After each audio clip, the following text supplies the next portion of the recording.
নমস্কাৰ স্বাগতম জনাইছো মোৰ অন্য এটি ভিডিঅ' লৈ আৰু আজি বনাব লৈছো মাছৰ এটি বিশেষ ৰেচিপি তেন্তে আহক ভিডিঅ'টো আৰম্ভ কৰো প্ৰথমে লৈ লৈছো মাছ কেইপিছ মান আৰু লগতে লৈছো নৰসিংহ ভেদাইলতা মানিমুনি আৰু মছন্দৰী লৈ লৈছো কেইটামান জলকীয়া আদা নহৰু আৰু কেইটামান জালুক আৰু এই গোটেইখিনি মই এটা ধুনীয়াকৈ এটা পেষ্ট বনাই লম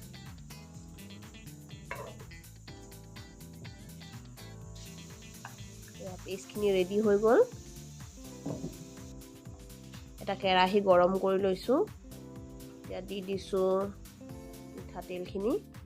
মিঠাতেল গৰম হোৱাৰ লগতে এতিয়া দি দিছো মাছ কেইপিছ মই ফুল ফ্ৰাই নকৰো হাফ ফ্ৰাই কৰিম মই আঞ্জাত দিয়া মাছ সদায় হাফ ফ্ৰাই কৰি লওঁ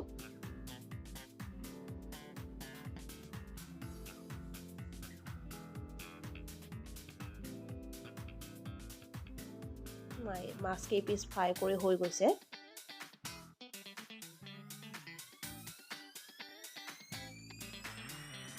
এতিয়া হালধি সানি ৰখা কেইপিছমান আলু ফ্ৰাই কৰি ল'ম আলু কেইপিছ অকণমান ব্ৰাউন হোৱাকৈ ফ্ৰাই কৰি ল'ম মই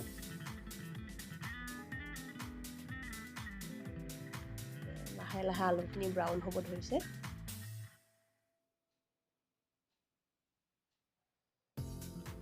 আলুখিনি ফ্ৰাই কৰা হৈ গৈছে আৰু এই তেলখিনিতে এতিয়া দি দিছো তেজপাত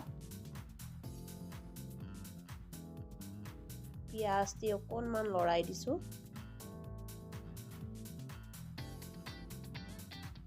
এতিয়া দি দিছো আদা নহৰু পেষ্ট প্ৰথম পেষ্টখিনি বনাওঁতে আদা নহৰু দিছিলোঁ আৰু সেইকাৰণে এতিয়া একদম সামান্য পৰিমাণে আদা নহৰু দিছোঁ এইখিনি অকণমান ৰঙা হোৱাকৈ ভাজি লৈছোঁ এতিয়া দি দিছোঁ নিমখ হালধি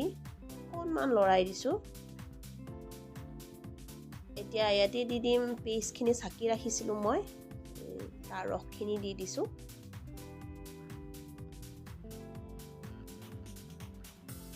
লগতে অলপ পানী এড কৰি লৈছোঁ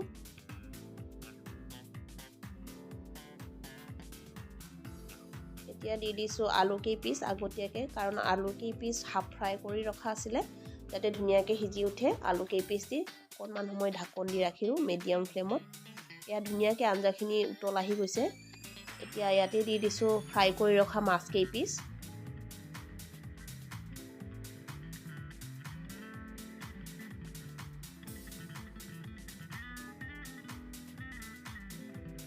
ঢাকন দি ৰাখিছোঁ যাতে অকণমান সিজি উঠে